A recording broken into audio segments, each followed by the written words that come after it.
Hello friends, SentinalH here, and welcome back to our Factorio Seablock Let's Play. So, previously we went ahead and we upgraded and swapped around and made this system better. However, it's still not very good.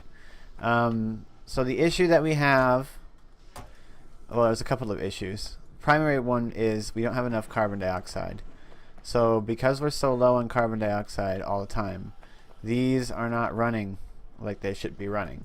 So we have a shortage of the green algae, and of course when we have a shortage of green algae, we end up with a shortage of coal, which means we get even less carbon dioxide.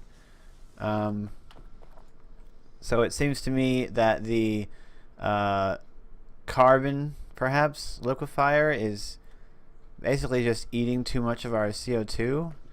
But it's also just because not enough coal, I think, is getting over here. So what I went ahead and tried is I put in a splitter here to make sure that half of the coal that we produce goes straight over here to the CO2. But then also for the ore crusher, that anything that it doesn't grab that goes past it also ends up over here. So effectively, all of it could get to the liquefier, but as much as this ore crusher wants, it will be able to get. So I'm hoping that that helps, but it doesn't really seem to be helping all that much. I wanted to keep about 200 extra coal in here because we need coal for the mineralized blah blah to get our metals and stuff. But yeah, it just doesn't appear to be working all that greatly. I need more sources of CO2 is what I would like. In my other world, it's more balanced, and I'm really not sure why that is, because I got basically the same system over there, but it works better. I might just need another one of these. I mean, it runs constantly as is, pretty much, when it has coal. So I may need another one. Whatever, we'll just wait and see. Yeah, just need more CO2. So what I want to do now is we want to get these overflow valves, and that means we need electronic circuits, and that means we need some of these other metals here. So we need like nickel and whatnot. So if we swap this to bobmonium ore, this shouldn't grab it. Nope, didn't grab it, which is what we wanted. I don't want picking it up. And then we need to crush it as usual, which means that I need stone, actually, is what I'm lacking for this, which is interesting. I mean, it's just because all of our stones get turned into landfill. We end up with a lot of landfill around here. My landfill factory has produced me like 781 landfill, so I think I can actually I can turn this off. And of course, the easiest way to do that, because this isn't plugged into anything else, will just be to unpower it. So I don't need this running at all anymore. I got tons of landfill, so that'll help with our power situation. We're researching advanced copper smelting. That's another thing that we want to do. Is I want to get this metallurgy stuff going so that I can craft. I can get more iron. I want to get one set up for iron copper. Then we need to try and max it out, which means we need 4 of these just making this stuff. Okay, so inserter, put the bobmonium in there, crush it up. Now we gotta do something about the stone. And over here, I do that by putting it into a landfill assembler. There's also another way you can do it that I was using in my other place, which was using a, where is it? I always forget where liquefiers are at. You can use a liquefier, and you can just run. I like how to use this probably. And you can just run stone to slag slurry. So you can run this recipe and turn your extra stone into a bit more slag slurry, which is probably the way that you're really supposed to do it when you think about it. You know, you get some of that slag slurry back. But we've already got tons of slag slurry. I just need a place to put it. Anyway, we'll get ourselves some tin. That way we can get the tinned copper wire. So now if we go to here, we can craft tinned copper wire. See? That'll allow us to get the basic electric components once we have a bit more of it. I need to get the stone out of here automatically. It's quite bad. Wait a second. Can't you smelt this stuff? So couldn't I just use another metal? Yeah, I can just use another metal mixing furnace and smelt the stone into bricks.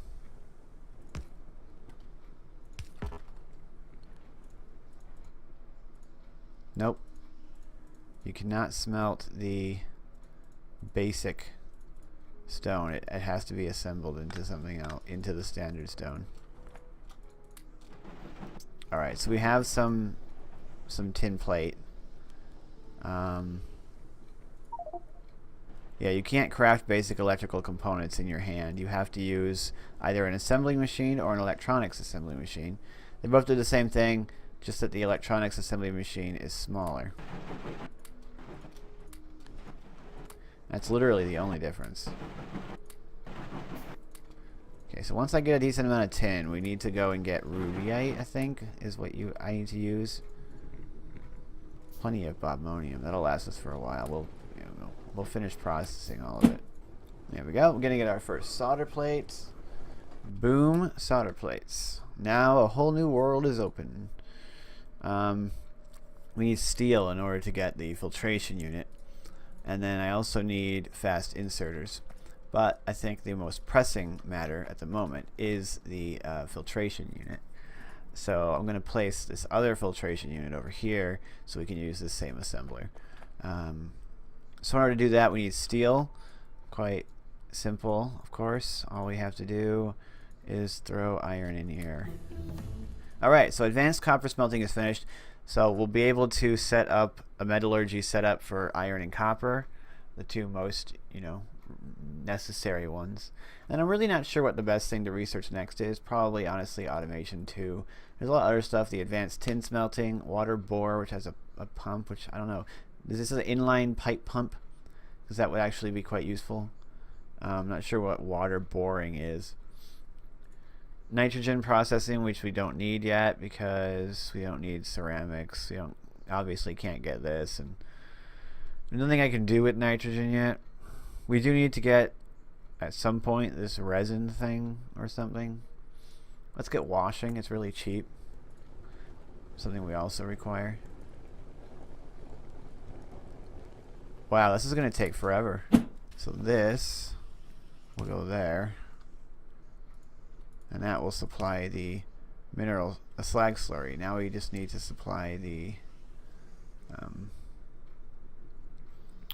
this. You know what? If I make a valve, I can get rid of this stupidity right here.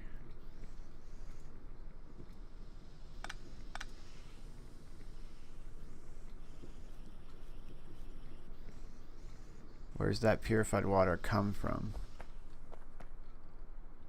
Comes from over here. So the valve needs to be turned this way.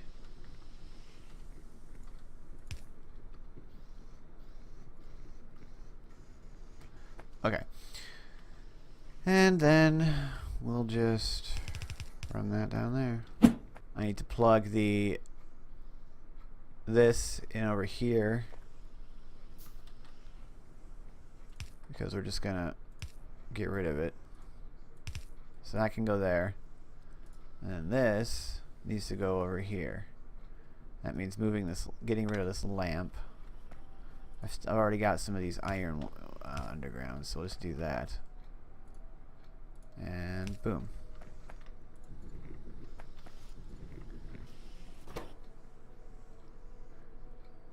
This should all be balanced now.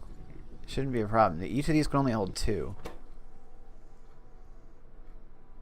Yeah, see, so it's working just fine.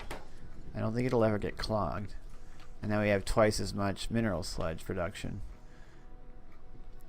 Should run down our slag slurry surplus. Hopefully we'll keep up. Pull that. Now let's see. We got 40 iron, which is not going to be enough. Let's go ahead and start crafting a blast furnace. So now with both of these back up and running and able to run more often now with more mineral sludge. Yeah, see, it's using up our backlog of slag slurry. I'm pretty sure I'm going to need more of this. And since we don't need any more landfill at the moment, let's set this up with the other system. So what we want is we want the stone to be placed into a liquefier, or in this case a chemical plant. Darn it, it's one too far.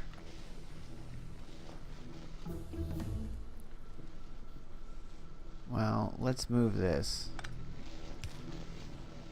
Then I can put it closer. So we'll go like that. That will let me run the pipe over here. Boom, sulfuric acid.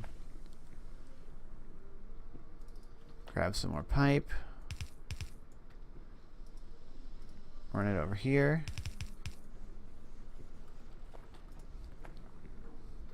The purpose of this is that it will allow us to recover some of our slag slurry, basically. But now how am I going to get this out of there? Get some undergrounds. Underground pipe. And make that underground pipe. So that we can run pipe through here. Use a valve right there so nothing can connect to it. Actually, place this over here. Make another underground so I can then put the pipe there. It doesn't connect to anything else, and we're good.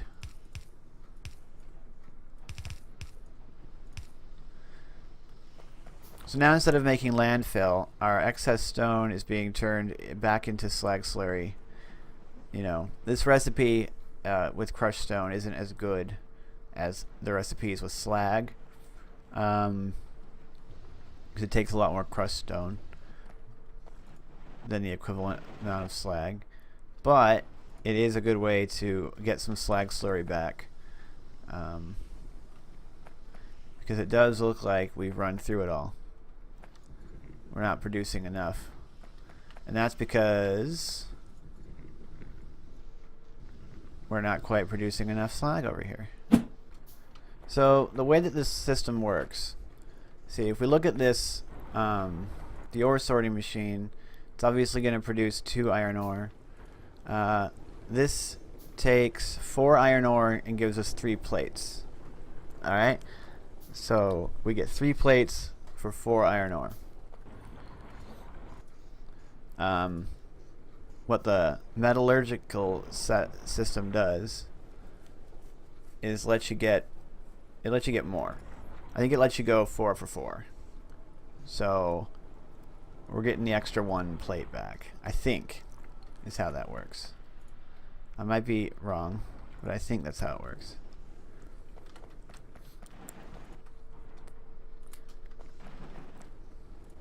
I think it also runs faster overall. I'm not sure. It's a good system. It is an upgrade. I mean, you do want to do it. It is better than not having it.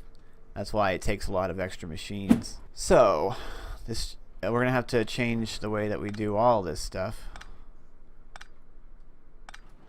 Move that because it was just there temporarily anyway. Don't want it getting in the way. So I need to move this power pole, put it there for now.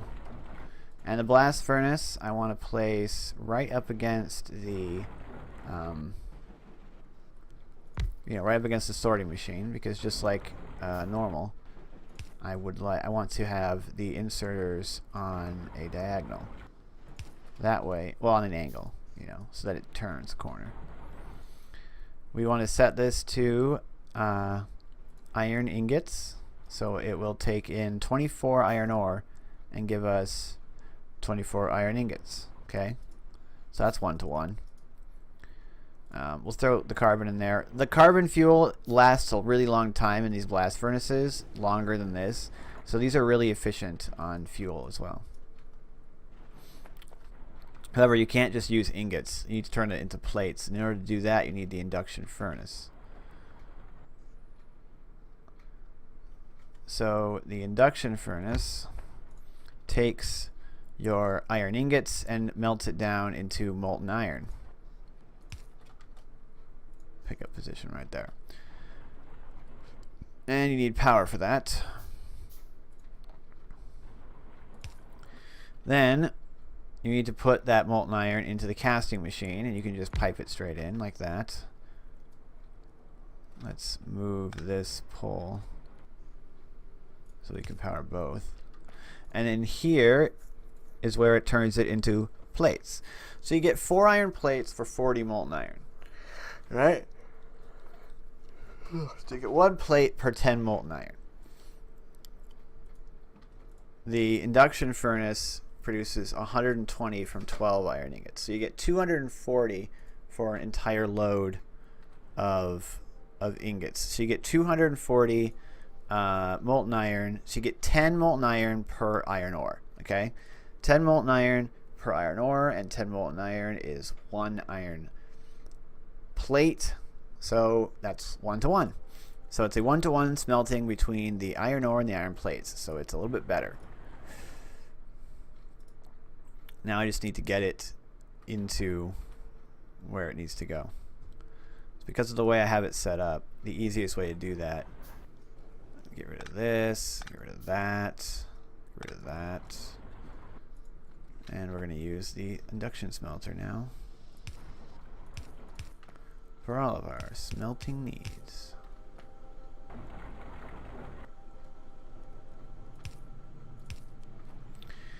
So we'll do that.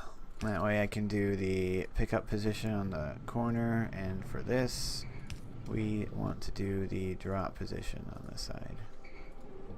And there we go. So now we have iron production going using the metallurgical system. It takes a long time between cycles because obviously this needs 24 iron ingots before it'll run. But this means that we only need 1 of these blast furnaces per like 2 ore sorters at least. I mean, this ore sorter is not running at full speed. At full speed, this is going to be producing 2 iron ore per second. This takes 4 seconds to run. 2 times 4 is 8. 8 times 4. Okay, so at full blast, 1 blast furnace can support the output of 4 ore sorting facilities, all running the saphirite. Wow. So that means you would have to run 16 crystallizers, all producing saphirite, just to max out the throughput of the blast furnace, 1 blast furnace. So what you can see, the another huge benefit of the blast furnace is that it takes a lot of supporting structures to max it out. So you can run a much larger production than what we've got going on. You know, it's also fuel efficient, pretty fuel efficient, which I like. Makes it feels fuel efficient. So now we're producing a lot more iron. Just in the time that we've had this running, we're producing so much more iron than we were before. It's because we're getting that 1-to-1. We're not wasting any of it. We want to do the same thing for copper because we had the tech. Of course, we need a lot of stone bricks. But I think this is going to be where we call it. I don't have a lot of time this week. My schedule this week is super heavy because it's the holidays. We're coming up on the holidays. So I've got a fully loaded schedule for the next couple of days. I'm recording this on Monday. Every day this week, except for Friday, I'm working a full 8-hour shift. 8.5. One of them's 9. So yeah. I hope you guys enjoyed the episode. I hope you're liking the series still. Between this episode and the next episode, I'm going to place down a huge amount of landfill. And I'm going to attempt to sort out the coal off camera, just because we know what the issue is with the coal. The throughput's wrong. There's not enough carbon dioxide. So I'm gonna sort this out so that we don't have to worry about that anymore. And then in the next episode, what we're gonna do is we're gonna build out a larger metal production, more electrolyzers for slag. Probably more liquefiers for, well, definitely more liquefiers for slag slurry, and we're going to try and get the double filtration setup running 100%. And I'd like to try and max out the blast furnace, but that's going to be a while. Anyway, thank you guys so much. Like and comment the video if you did enjoy it. I'm Sentinel H, and I'm signing out.